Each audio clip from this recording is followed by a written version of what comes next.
Okay. Perfect. So let's do this. Welcome back, guys. I hope everybody had some time away from the screen as recommended. And now let's kind of talk about what you guys were able to put on there.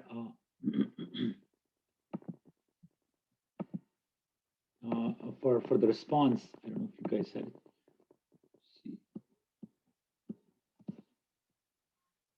Okay, leave student view.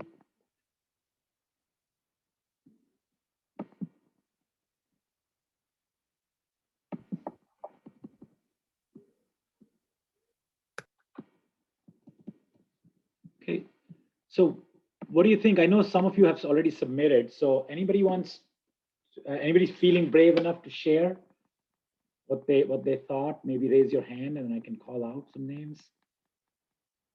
You guys know how to raise the hand virtually, right? So maybe.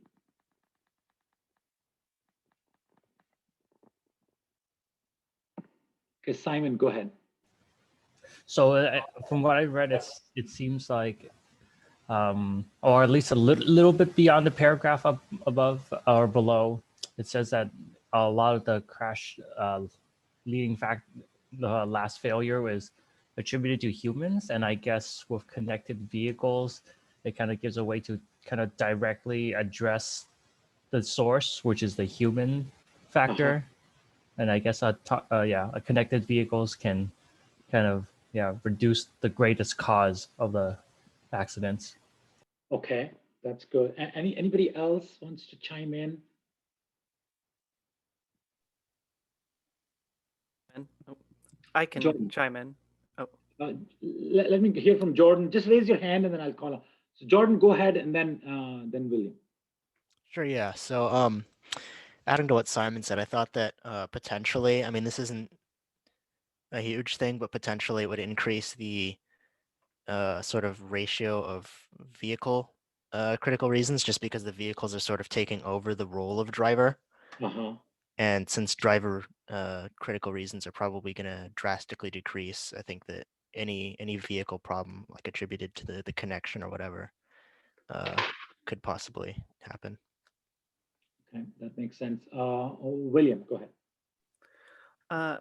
I said that kind of depending on how sophisticated the car is, it could either take control over and make the critical decision, or it can provide more information to the driver so they can make a better decision to hopefully avert a crash. Okay, that makes sense as well. Yeah, so this is good. One thing that I was hoping would come out, it hasn't yet been mentioned in the discussion, is that paragraph, like, if you read carefully, it tells you that, yes, we assign the last point of failure actually comes from human beings. But that's not by itself, you cannot call that the cause of the crash. So I think, to me, the key thing from that paragraph, and again, this is not something that necessarily I was expecting everybody to get at, but the key thing for me is that one thing that it tells me is that you often hear that, like, okay, 90% of crashes are caused by human errors. Yes, but that last step is, yes, maybe that is in fact because of human errors, but that statistics doesn't say that. It doesn't mean that if you have connected vehicles and autonomous vehicles, they will be able to avoid 90% of the collisions.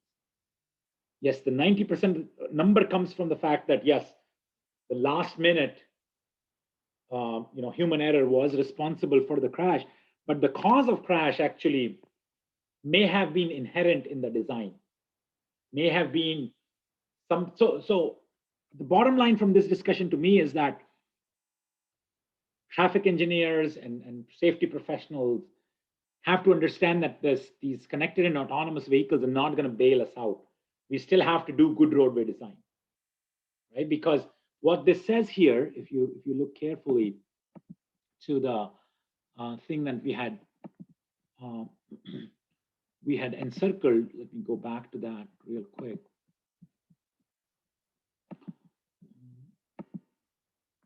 So I'm going to go back to my quiz here. So screenshot. If I go back to the screenshot, and I'm going to share my screen real quick also. Oh, Yeah. So let's see. Okay. So the critical reason or so I'm going to just highlight on that. It says the critical reason or the immediate reason for the critical pre-crash event is often the last failure. It's the last failure in the causal chain of events, right? Although the critical reason is important, it's not intended to be interpreted as the cause of the crash, nor as the assignment of the fault to the driver, vehicle, or the environment, right? So to me, because the National Highway Traffic Safety Administration, what they're telling you is that even though critical reason is important, it should not be interpreted as the cause of the crash. So it's a little bit misleading to say that if that last failure is human driven, or it's driven by the human being, that doesn't mean that you can attribute that crash to the human being. So that means what this tells me is that the connected vehicles are in fact not going to bail us out. They're not going to probably, so if you look at the little bit beyond that 94%. So I don't think we are going to be able to reduce all crashes by 94% if we go to 100% connected vehicles, is what I'm trying to get at. You're probably going to reduce some that where the machine can come into play. But I think the good roadway design would still be critical. A forgiving roadway design would still be critical. And obviously in the period where we have sort of a mix of traffic with some automation and some human driven thing. And so for me, the implication for connected vehicles is that if you rely on that 94% statistic and say 94% of the crashes are caused by human beings, it might be misleading for you, and you might be misled into thinking that once we go to connected and autonomous vehicles, we'll avoid 94% of crashes. But I don't think that's going to happen. The right way to judge how many crashes we are going to avoid is somewhat different approach. And we're going to talk about that in the class. But what we'll need to be able to assess that is we're going to need some good exposure numbers. How many miles are being driven in autonomous control by all these companies, vehicles that are running around, Google and Waymo and all these other companies, and get a sense of how many crashes did they engage in, depending versus how much exposure or how much total miles driven that they did. And based on that, we can get a better sense of what is the crash reduction. And I'm not saying there would not be any crash reduction. Yes, obviously, they will be able to bail out some drivers that would have otherwise crashed, but they're probably not going to result in the reduction of 94% of the crashes, because the critical reason is not to be interpreted as the cause of the crash, because it's a causal chain of events. And as traffic engineers, we still have to design environments, the traffic environments, that are not conducive to that chain of events, that basically break that chain of events, not just at the last minute or the last second or the last failure, but even before that. So we still have to design safe infrastructure. We still have to be careful about providing a forgiving environment if the crashes do happen. So, but connected vehicles probably are not going to reduce crashes by 94%. That I think is the implication for me. And again, if you did not put that, or if you didn't come close to that in your answer that you input, that's fine. You still get full points for just kind of thinking about it for now. But to me, the interpretation is that because it's not the cause of the crash, it is one of the causes, and it's an important thing, but it's not the cause of the crash, and we might have to break that causal chain before, because so especially when we have a mix of traffic. So that's something we have to kind of be wary of. Okay? So that's just a little bit of an introductory exercise as to how you think about safety. Safety has to be thought of in terms of exposure. It has to be thought of in terms of that whole causal chain of events. And that's what makes safety analysis very, very complicated. And we'll talk about that. And obviously, human factors are important as well. So we'll get to all of that and during the class. Any questions or any discussion you guys want to have on this? feel free to raise your hand or chat window. Anything.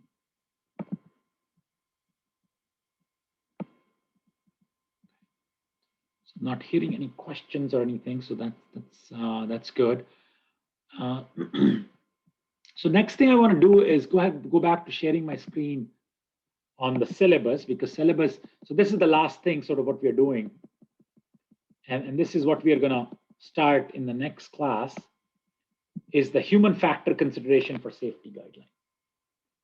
And this relates to, so what I'm doing now is that just going over in our remaining time, just going over what are some of the things that we're going to discuss specifically in the class. So the next topic that we're going to talk about starting next week is the human factor considerations for safety guidelines. And this is sort of the boundary line between the nominal safety and the substantive safety. So in the safety guidelines, we'll design certain things in a certain way. And when we do that, when we design certain things based on our guidelines, sometimes in certain cases, a more forgiving environment may be needed because the human drivers may not be able to react to that in certain ways. And obviously those guidelines will probably change when we have connected vehicles. But I think those guidelines will still remain important for some time to come, because it takes about 13 years to sort of overturn the fleet of cars in the United States. So you could expect the cars that are being bought today, they're going to be in place for 13 years. I mean, people are spending good money on those cars. That fleet is not just going to completely become worthless, even when we have some companies introduce connected and autonomous vehicles. And we'll talk about where I stand on those things as we move forward in the class. And we'll talk about those things. But you'll learn that perspective of mine in due time. But what I'm trying to get at is that at this point, human factor guidelines remain relevant, and we're going to talk about it starting in our next session, and then we'll kind of continue talking about it over the second week. And I hope that I'll be able to complete that topic in week 2. So in the bracket, in the parentheses, I put the time when I expect to complete that topic. Then we'll go to the empirical Bayes method.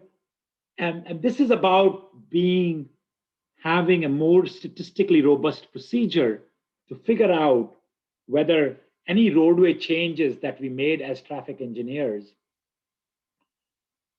did that really make a difference? By how much actually improved safety? So we are trying to quantify how much safety improvement that we made. Now, some of those studies initially, they used to be based on what we call the naive comparison, naive before and after safety evaluation. And in naive comparison, all we do is we look at how many crashes per year were happening. So think about a scenario where you changed a two-way stop control intersection and changed it into a roundabout, right? So let me ask you this, guys, and feel free to raise your hand as you think of some questions. Let's say you installed, there used to be a two-way stop control intersection, and you converted that into a roundabout. And it has been like, let's say 3 years since you installed that roundabout. And now I come and ask you, hey, because we installed a roundabout at this location, how much safety improvement did you make because of that roundabout? What are the safety benefits of having that roundabout versus what was existing before?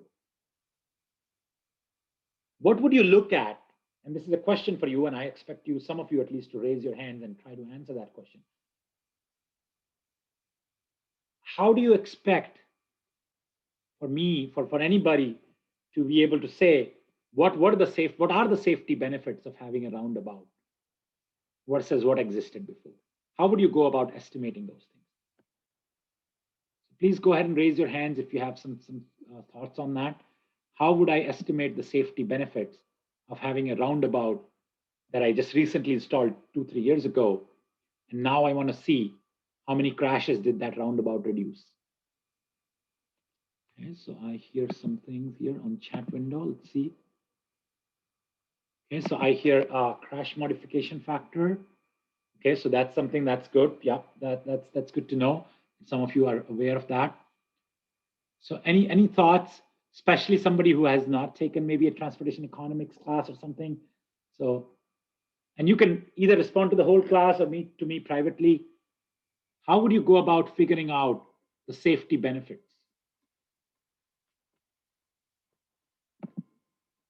Okay, William, go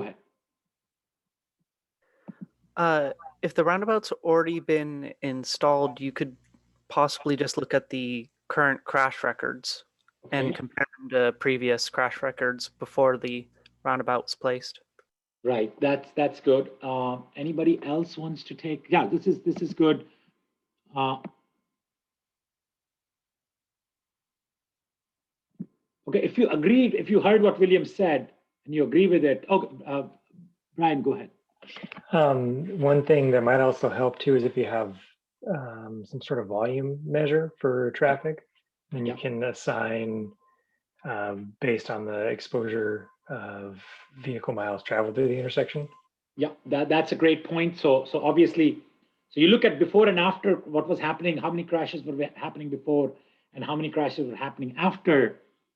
And then obviously you want to account for the volume because as we know, we'll talk about in the class, is the idea of exposure, right? So if you have an intersection where only 2,000 cars are passing versus an intersection where 5,000 cars are passing, if you have more opportunities for conflict, vehicle mile traveled, you expect more crashes to happen. So you have to somehow account for that exposure. So that's a great point, Brian. So yeah, so you look at crash experience before and after, and then maybe you potentially account for exposure, the volumes, and so forth. Yeah, so those are great points. And if you heard what Brian and Bill and William said, and Will said, raise your hand if you sort of agree with that approach. If you don't, then give me something else that you want to look at. But if raise your hand if you sort of agree with that approach. Yeah. So I see some hands getting raised here. Yeah, a lot of hands getting raised. That's good. Yeah. And those are reasonable answers. Yeah, of course, we want to look at before and after crash experience. And that's a reasonable approach. But also, like Brian added to it by bringing in the volume. But if you don't bring the volume and basically do what Will's told us to do, that is what we call the naive comparison, right? So we basically look at what crashes were happening before and how many crashes were happening after. That's a decent answer, but it's a naive answer in that safety of a location could change because of a lot of different reasons. And one of the reasons was what Brian stated, is that because of a roundabout, there now could be higher travel demand. Or either it could be because of travel demand, because of the roundabout, or it could be because now there has new development that has come in, the traffic has grown, more people are using that road. So one thing that you might want to account for is if there has been any growth in traffic volume, right? So you want to basically account for that. So somehow account for that exposure. But also there could be other things at play. The other thing that could be at play is that, you know, how many crashes a site sees or observes, it's somewhat of a random pattern. Somewhat of a random pattern because a location might see 5 crashes in 1 year, and then without any changes, it could go back down to like 1 crash the next year. And then it could go back to 2 crashes the next year, or it could go back to no crashes in the next year. So one thing that could happen is sometimes the crash value, the number of crashes could go down on its own at a location. So somehow you need to account for what we call the phenomenon of the regression to the mean. How many crashes you see at a location, over time, they regress to their long-term average. And so if there is a 1 year that you see a lot of crashes, they could go down on their own the next year. Now, if in the meantime, you did something to that location, you put in a roundabout, so you saw like maybe there were like 6 crashes at a location, you put in a roundabout and the year after that, the crashes went down to 1, You might attribute all that reduction for 1 year to roundabout.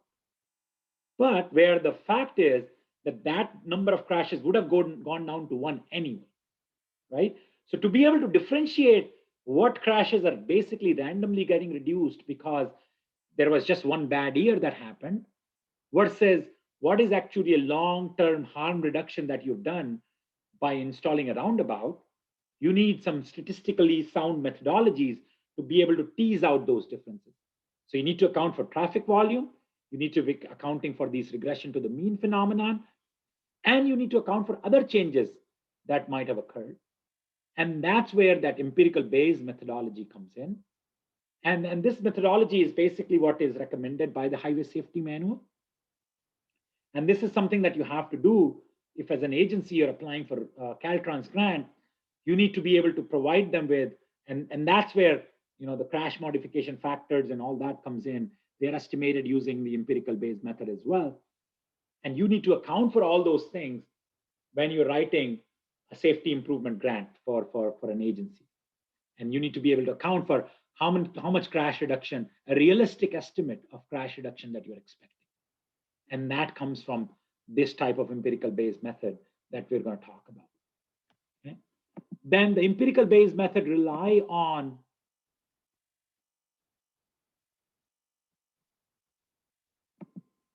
the empirical Bayes method that we rely on is, we rely on some kind of what we call the safety performance function. So we need to know what is the expected number of crashes at a roundabout, at a 4-way stop control, at a roadway segment, at a freeway segment. So that's where we need the models that needs to basically be estimated for getting in some kind of an expectation value or expected value of crashes that you could expect at a location. And that comes from what we call the negative binomial regression model. And I'll talk about negative binomial is a weird name, and I'm going to talk about why that's so weird name, but we'll learn about some statistical methods and statistical approaches for modeling the expected crashes at a roadway location. And all of those models then basically go into the went into the highway safety manual. So we'll talk about those things and we'll wrap that up by week 5. And we'll do some regression modeling using R once we wrap that up. And that's why being able to estimate those models, and that's why some of the work that we're going to learn in the statistical analysis package R would be so important. And then we'll learn more methods and highway safety manual and some of the issues that are being corrected now. And that'll happen in week 6. Now, the next thing you're going to learn is that when we do traffic safety, I talked about the idea of regression to the mean, that some place could have like 7 crashes, 8 crashes, 10 crashes in 1 year, and the number could go down to like 2 or 3 next year without you doing anything. So you always want to look at like long-term average. If you want to be able to estimate safety using crash data, you want to always be able to look at long-term averages. Okay? But what is the downside of being able to look at the long-term averages? Can you think of a downside? If you always have to figure out traffic safety of a location by looking at least 3 years worth of crash data, long-term crash data, before that you cannot make any safety assessment before you look at the long-term crash data. What is the downside of that? What is the downside of having always to look at 3 years worth of crash data? Please raise your hand if you have some thoughts on that. What is the downside? Emily, go ahead.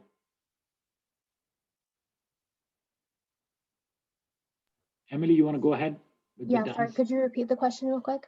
Yeah, what is the downside of having to look at 3 years worth of crash data? The downside of only looking at 3 years? Yeah, 3, 4, 5 years long-term crash data. What is the downside of having to look at a long-term crash data, like 3, 4, 5 years worth of crash data, to be able to estimate safety of a location? Can you think of a downside? The downside of looking at so much data, I think that it might change like your way of evaluation. It might affect, like if you have too much data, it also could be bad versus like just more recent data. I feel that more recent data would be it would show the situation better than like too outdated data, I'd say. Okay, that makes sense, because there could be changes in driver population, there could be change in vehicle mix. So you don't want to go back too far. Yeah. Yeah, that makes sense. Leslie, you had some thoughts as well? I didn't mean to raise my hand, but I would agree with Emily, just that the information could be outdated. There could be changes to the road, or like you said, the driver population, which would make the data not obsolete, I guess. Yeah, that makes sense. Yeah, so, and then I got another response on chat window. If the factors of road and intersection change over 3 to 5 years, you cannot compare them. That all makes sense. Yeah, that's great. So, but one more thing is that I think, yeah, those are great points, very sort of substantive points. But there is even like a simpler downside, right? The simpler downside is that even if you expect like, okay, you only go back 3-4 years where you didn't see like a big population change or big vehicle change or big geometric design change on the intersection. An even simpler downside is that you are letting all those crashes happen before you can figure out there is a problem, right? So what's going to happen is that you're having to have all those crashes occur before you can even figure out there is a problem, and then you take care of the problem after you had all that loss of life and damages occur, and then only you learned of the problem. So what we have started, and obviously crash data remains the gold standard, and there is no better standard than the crash data, but some researchers have now started to recognize that maybe we need to be a little bit more proactive about being able to estimate these safety issues before they manifest themselves in the form of long-term crash data. And that's where the traffic conflict studies and surrogate safety measures come into play. So traffic conflict studies is basically, they don't look at crashes as much as they look at like, let's say if you're interested in having a location having a lot of rear end type crashes, a vehicle basically hitting the lead vehicle from behind. If you're interested in that kind of crashes and you want to be proactive about being able to assess the risk of those rear end crashes, you don't look at the counts of rear end crashes long term, although you could do that and you should do that. But if you want to be proactive about it, one thing you could do is you could look at a video recording of that intersection or that location and see how close vehicles are getting to each other. And maybe you can figure out if there are vehicles having to apply like really hard brakes to avoid rear end collision. That don't all, so you don't look at 3 to 5 years because crashes are such rare events, but maybe there are events that are indicative of that crash where the drivers are having to react very suddenly, or they are having to, swirl out to avoid a rear end collision. And then see if you can record the intersection for like maybe 1 week or 2 weeks or 3 weeks, and then identify those events that are very similar to rear end crash, but they didn't end up in a crash. So those are the types of events where the vehicles are getting too close, or drivers are having to swirl out or react very aggressively to avoid collisions. These are what we call the surrogate events. So these are not exactly crashes themselves, but they could have been crashes very easily had the driver or the road user not reacted suddenly. And those events, generally by definition, are more frequent than the crashes. So those events, like if you are just looking for a statistically reasonable sample of those types of events, you can get those samples done quickly. You don't have to wait many years to observe 4 or 5 crashes. You can observe those surrogate events because they're much more frequent. You might be able to, if you record that intersection for a few weeks, you might be able to get a statistically reasonable sample of those types of events. And then they can give you ideas about what kind of safety problems exist at that location. And then there are different conflict measures that you can use to make sense of different types of crashes. So we'll talk about all of that surrogate measure stuff by week 7. And then we'll try to do some road safety audits. And this is something that I'm still kind of figuring out how we are going to do. And this is where like we go to a roadway location as a group and try to identify some pictures and try to take some, try to take some pictures and so forth and figure out any safety problems that exist. So again, it's almost like and maybe anywhere it's not meeting the design standards and so forth also. So this is something that we did it as basically as a group. And we used to go to like a couple of different locations in downtown and on campus. Now, I'm still figuring out how we're going to do that, but maybe my plan right now is to be able to send you guys over to locations that are near to your house, maybe take some pictures and identify proactively some safety issues that you anticipate at the location near your homes. So, but again, I'll give you some specific instructions, and that just tells you that I'm not fully prepped for this online class, right? Because I don't know exactly precisely how I'm gonna take care of that road safety audit issue. But that'll happen towards the end of the quarter. Hopefully, the rain would have sort of passed by then, like, by late February, early March. We won't have, I mean, we haven't had any rain this year anyway, but we'll hopefully find some dry days on where you're located, and the weather in Washington, DC would have warmed up a little bit, and we can go out in the field and observe some things with regards to road safety audit. This type of a project is much better done in a team environment because you usually have a team of experts do the road safety audit, but we'll sort of hopefully be able to do it individually, at least get the data individually, and then maybe look at that data as a group from multiple locations. So I'll give you some specific instructions over as we approach this, and we'll wrap that up by week 9. And then last thing we'll talk about is the road traffic calming and roadway diet, and then changing the design perspective. And this is the discussion about how most of the design that we do in this country, it's very, very automobile centric, although that's changing now. We're moving much more into complete streets. We're trying to provide for all types of road users. And that is what we mention as the changing the design perspective. And how do we do traffic calming where we can slow down the cars and make it more convenient for the bicyclists and pedestrians and all the other road users to be able to use that facility. So how do we change the design perspective? And that doesn't mean that we slow down the freeways. Obviously, freeways serve a different function than your arterial streets downtown.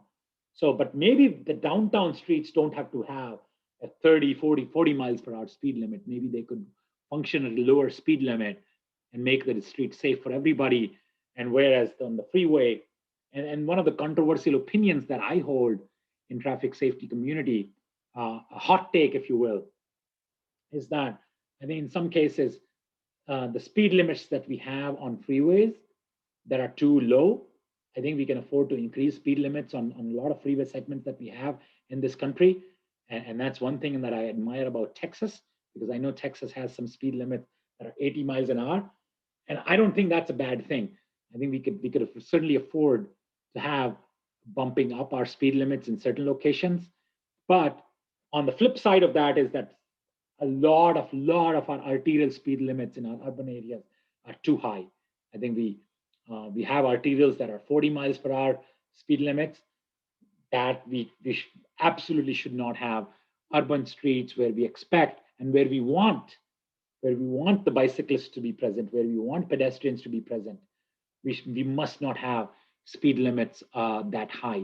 So as I said, my controversial take on speed limits is that on freeways, we have speed limits in some freeways, speed limits that are too low, and on arterial speeds, definitely where we have speeds that are too high.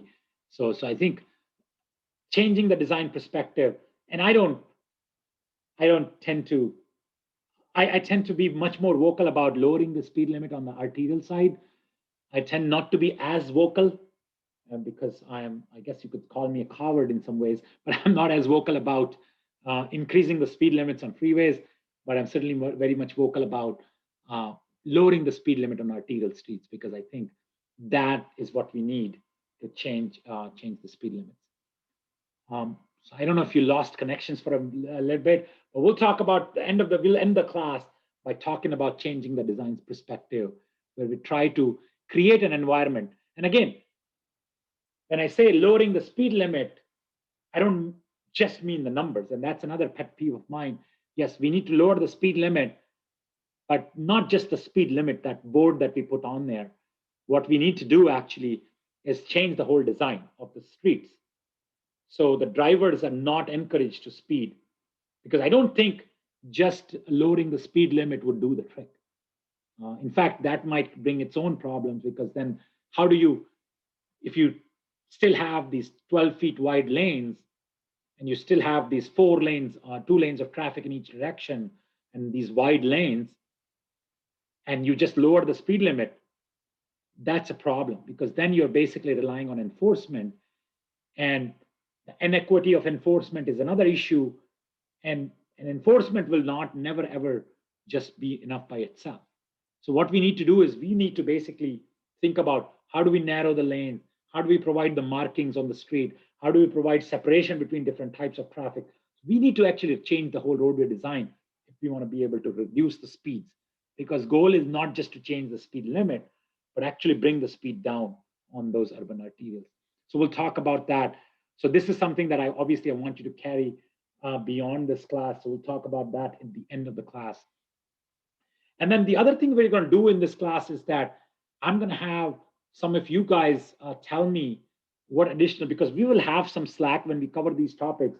We will have some slack in being able to cover more topics. And I would encourage you to kind of provide me with a list of topics that go beyond these topics that I've listed here. And then we can talk about some of those things in the class as well. And I will basically, what I'll try to do is, like, I try to assign student groups those topics, some of those topics at least. And then we have students present on those topics in the class. So we'll get to that assignment starting next week as well. Yeah, so that's basically all I wanted to talk about in today's session. And I will see you guys on Thursday. And at this point in time, I would adjourn the class, but I will encourage, if you guys have any questions about the syllabus, about the topics, anything that you might have that you want to talk about, I'll be happy to answer any questions you might have, or anything like that. Is there a direct link on your Canvas to the installation of the R program, just to make sure we get the right one? I don't have that, but I could post it. So I'll make a note of that, and I will go ahead and post that link for R Studio for Mac and for PC. Great, thank you. Sure, I will make a note of that. Anything else? Anything else about the class? And I will post a link for you guys to share best and worst practices of an online class with me as well. So keep a mental note of those, and so that you can share those with me.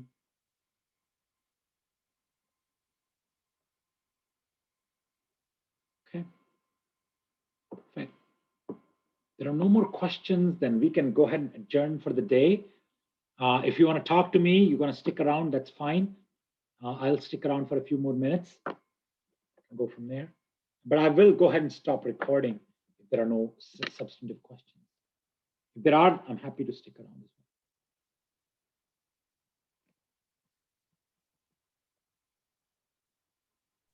Thank you. Thank you. Thank you, So I'll go ahead Professor. and stop recording. Have a good Thank day. you.